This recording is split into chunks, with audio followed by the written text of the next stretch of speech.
अभी आंकड़े सामने आए हैं कि 2014 से और 2023 के बीच में 9 सालों में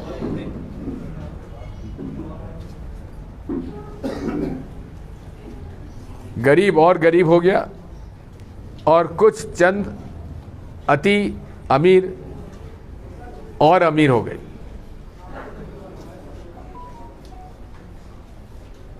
श्री गौतम अडानी जो अमीरों की विश्व की सूची में, ग्लोबल सूची में 127 नंबर पे हुआ करते थे, मोदी जी की कृपा से वो 30 नंबर तक पहुंच गए। लेकिन जब हिंडनबर्ग रिपोर्ट आई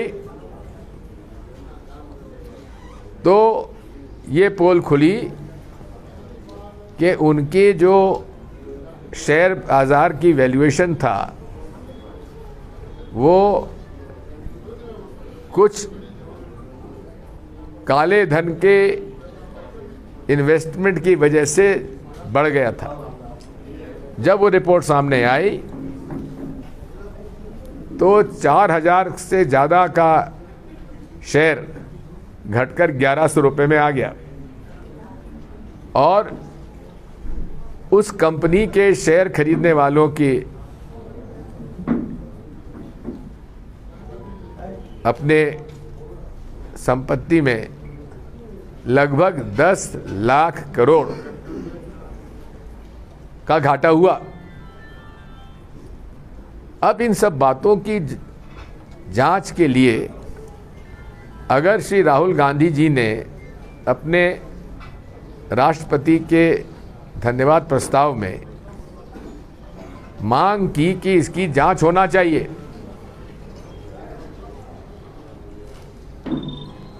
उन देशों में जहां टैक्स नहीं लगता है, कंपनी रजिस्टर हुई है जिन्हें शेल कंपनी कहा जाता है, और वहां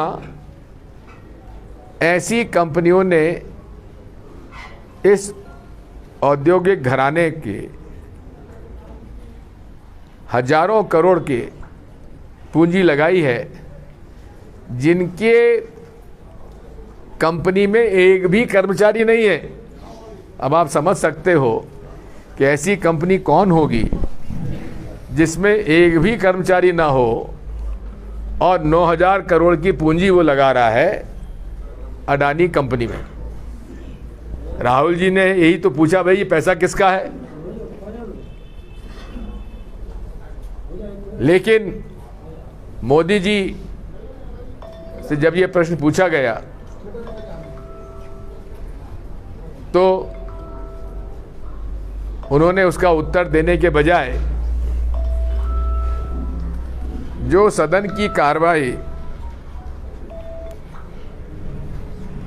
में उनका भाषण था राहुल गांधी जी का, वही उन्होंने विलोपित कर दिया और एक 3 साल पुराना प्रकरण उन्होंने बयान दिया था।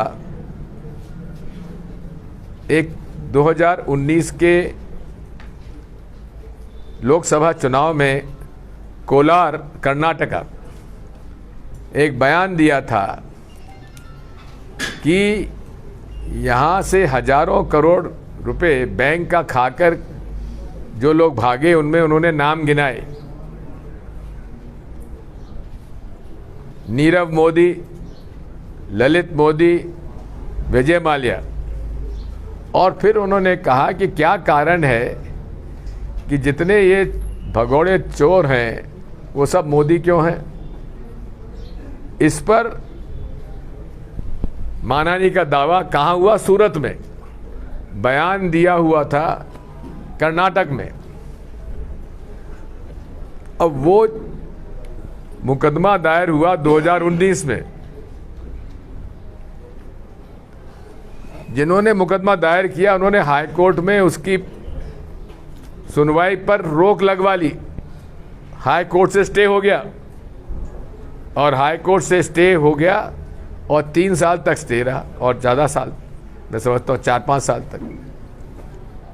लेकिन 7 फरवरी 2023 के राहुल गांधी जी के भाषण के बाद, जिसमें उन्होंने मोदी जी से अडानी कंपनी के प्रश्न पूछे थे, उस पिटिशनर ने हाई कोर्ट में जाके कहा कि हमारी सुनवाई पर रोक जो लगी उसको हटा दी जाए, अब मैं चाहता हूं सुनवाई होना चाहिए। उसके पहले एक जज साहब वहां नियुक्त कर दिए गए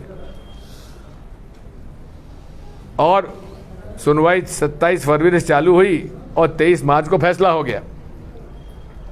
और भारत के इतिहास में मानहानि के दावे में मैक्सिमम पनिशमेंट होती है 2 साल।